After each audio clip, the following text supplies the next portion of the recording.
I thank you all for your being here today and for your insights on this very challenging program. It is as complex as it is critical to our national defense, and we should expect on this committee, and the American public should anticipate, that a weapons platform of this complexity will also have bumps in the road in its development and research. I take it none of you would disagree with that basic proposition.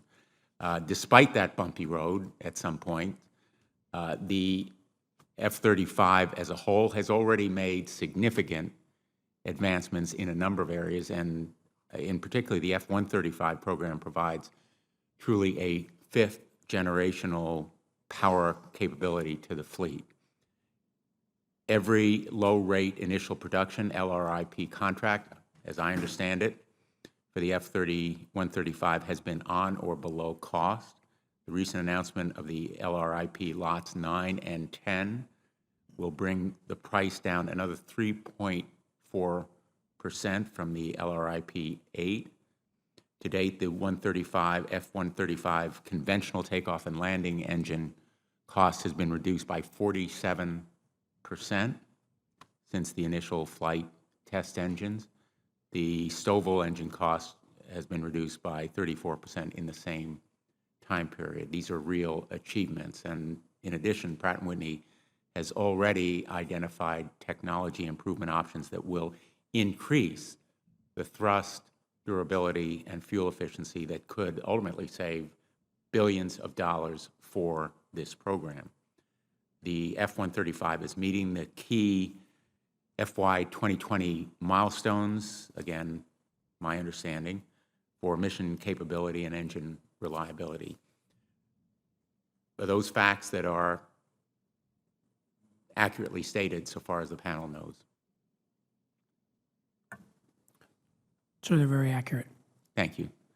All that said, I know that questions have been raised, General Bogdan, about the F-135 performance, and I take it that from your testimony that quality has not been an issue so far as the Pratt & Whitney supplier performance has been concerned.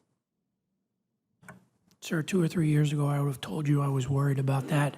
I will tell you that Pratt & Whitney has done a good job of standing up a quality organization within Pratt & Whitney Military Engines that has dug down deep into their supply chain and helped improve that significantly.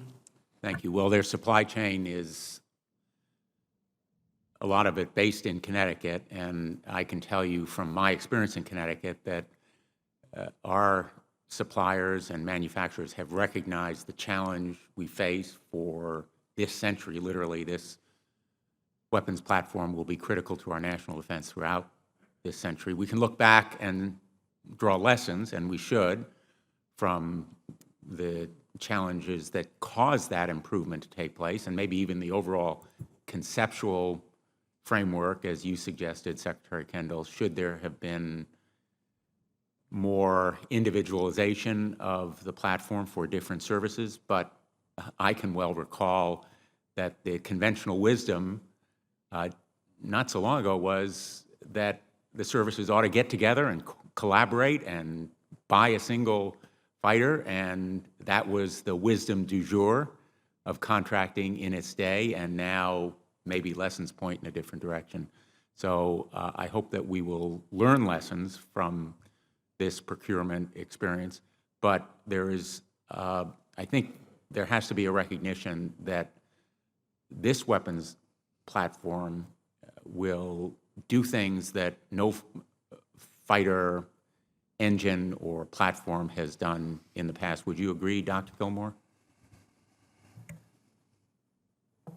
The investment ranking is large, and need that we have is large to deal with the threats that currently exist. If the F-35 doesn't succeed, we'll be in a pickle. We have a common national interest in making sure it succeeds. Correct? Yes. Would you agree, Mr. Sullivan? Yes, I would. We definitely need to have this moving forward. This is the fifth generation.